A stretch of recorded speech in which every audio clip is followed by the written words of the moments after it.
Alabama's game with Colorado State was all but over before the midpoint of the first quarter. The Tide accepted the ball to open the game and swiftly marched 75 yards in 6 snaps, grabbing a 70 lead on a 27-yard Jalen Hurts rush.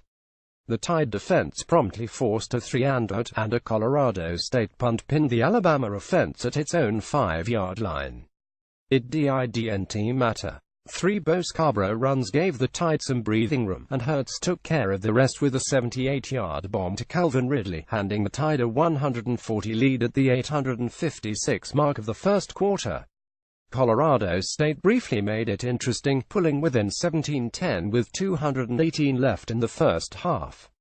The Rams would not score again until the 953 mark of the fourth quarter, after Alabama had ripped off 24 straight points en route to a 4,124 win. It was the top-ranked Tide's 67th straight victory over an unranked opponent. Hurts closed the first half with a 52-yard catch and dash to Robert Foster, and ended his night completing 12 of 17 passes for 248 yards and 2 touchdowns, while rushing 11 times for 103 yards and a score. Bo Scarborough and Damian Harris combined to carry 20 times for 93 yards and 2 more scores. The only intrigue in the second half came with the debut of freshman quarterback Tua Tagovailoa, who completed 1 of 4 passes for no gain. For Colorado State, Nick Stevens hit 21 of 38 passes for 247 yards with 2 touchdowns and 2 interceptions, while rushing 5 times for 26 yards and a third score. He tacked on a 5-yard run and a touchdown pass, the second of the night, to Warren Jackson after the game was out of reach. Head coaches always love to say they played lights out after a tough Saturday of college football. In the case of number 19 Stanford and San Diego State, they mean it quite literally. With just under 4 minutes left in the fourth quarter, the banks of lighting at decrepit old Qualcomm Stadium simply went out in a close, tense 4-point game.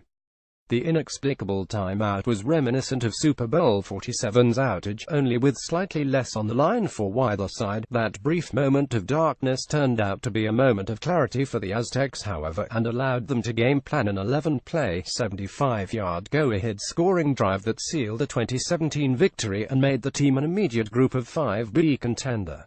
The outage overshadowed the much-anticipated duel between star tailbacks Bryce Love and Rashard Penny, who both lived up to the hype as they carried the respective teams offensively deep into the night. Given the conservative nature of both head coaches, there was little issue with running the ball often and playing stout defense between two good teams, but it certainly made for a rather unexciting contest when all was said and done.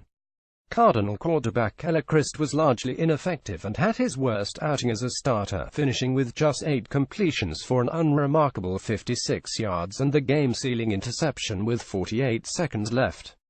If not for Love running behind the bruising offensive line 184 yards and 2 scores, things could have been even worse for the one-time title dark horse. As good as Love was, though, his counterpart for the Aztecs was just as good in a second consecutive Pac-12 win. Penny wound up with 206 all-purpose yards and 1 touchdown, the bulk coming on 175 ground-churning rushing yards. Quarterback Christian Chapman was efficient to bring balance to the offense, 187 yards and the game-winning touchdown toss, and put SDSU firmly in the mix for the Group of 5 bid at the end of the year with a pair of major victories. Ask any college football fan what the best game they've seen in the past 2 decades or so, and the vast majority will instantly recall Texas' 2006 BCS championship game victory over USC as the gold standard.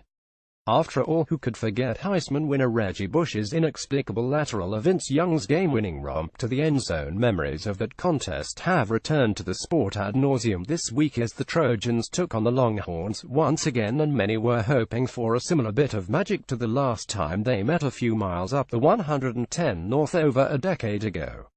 For 3.5 quarters that was not the case, as fans were treated to sloppy play from both sides and dozens of mental mistakes, but it turns out there was a little bit of that Rose Bowl pixie dust left after all in the final few minutes. True freshman Sam Ehlinger saved his best for last and channeled old number 10 in burnt orange to lead a remarkable go-ahead drive and give Texas a glimmer of hope to pull off another remarkable upset of a top 4 team. The problem was, USC's Sam Darnold still had time to keep writing his own remarkable legend in cardinal and gold. As a result, number 4 USC got their long-awaited revenge and held on for a surprisingly narrow 2,724 win in double overtime over Texas in front of the biggest crowd for a football game Los Angeles will likely see until January. The one-time Heisman Trophy frontrunner didn't have his sharpest outing as a starter but still finished with 397 yards, 3 touchdowns and 2 interceptions to dazzle deep into the night once again. Darnold got the ball down 3 with just 45 seconds left in the fourth and marched USC right down for a game-tying field goal attempt that sent the game into overtime and then needed just one play into the extra frame to find the end zone once again. After the Trojans' defense finally got an elusive stop against Erlinger by forcing a fumble, walk-on kicker Chase McGrath secured the victory with a 43-yarder that sent sighs of relief up from the packed house at the venerable old LA Coliseum. There were a lot of people who didn't see this one coming, although I can guarantee you that the rest of the SEC East is sitting up and taking notice.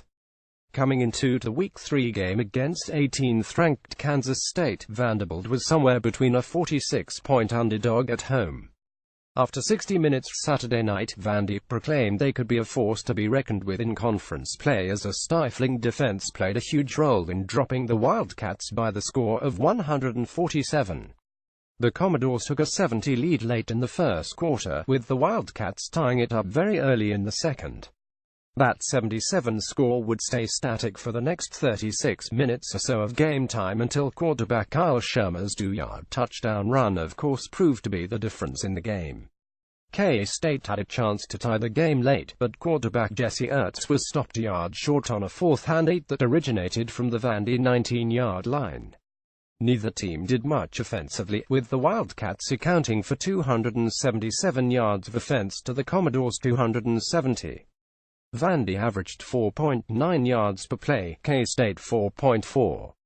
With the win, Vandy is 30 to start the season for the first time since 2011, James Franklin's first of 3 with the program. This also marks the first time since 1946, a 70-win over number 20 North Carolina State, that Vandy has beaten a ranked non-conference opponent. With the struggles of Florida and Tennessee, Vandy is slowly becoming the trendy pick to challenge Georgia for SEC East supremacy. Buyer beware on that front, though, as they will face number 1 Alabama home, number 24 Florida road, number 13 Georgia home and undefeated Ole Miss road the next 4 weeks. For now, though, the Commodores will bask in the glow of the biggest win, outside of last year's upending of number 24 Tennessee, of Derek Mason's time in Nashville. Clemson may not be ranked number 1 in the country tomorrow, but they should be. The defending national champions looked very much like a team interested in defending the title, as the number 3 ranked Tigers smacked reigning Heisman Trophy winner Lamar Jackson and number 14 Louisville, 4,721 before a blacked-out Cardinal Stadium crowd in Louisville. The Tigers' 30-10 ACC asserted the dominance from the start, forcing a 3-and-out to open the game and then moving 79 yards in 10 crisply executed plays, culminating in an 8-yard Kelly Bryant keeper. Louisville 21-11 ACC tied the game with a 95-yard drive, the only flash of Jackson's 2016 brilliance. He accounted for all 95 yards on the drive with the help of a 15-yard late hit flag, with runs of 15 and 30 yards and an 11-yard touchdown pass to Charles Stanberry. Clemson reclaimed the lead for good on a 31-yard Greg Hugel field goal with 6:57 left before the half, then added some distance when Bryant found a wide-open Ray McLeod for a 79-yard catch-and-run score. After adding another field goal before the break, Clemson's defense slam-dunked an exclamation point score when Dorian O'Daniel baited Jackson into an interception, then returned it 44 yards for a touchdown to hand Clemson a 267 lead with 857 left in the third quarter.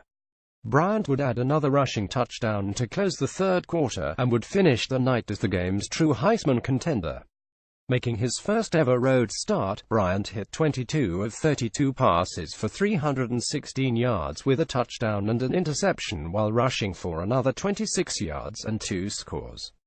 Clemson would add 2 more touchdown runs, a 39-yarder by Adam Choice and an 81-yard bust by Travis Etienne. As a team, Clemson rushed 46 times for 291 yards and 4 touchdowns. If Bryant is Clemson's Heisman candidate, it's only because the Tigers' defense isn't eligible.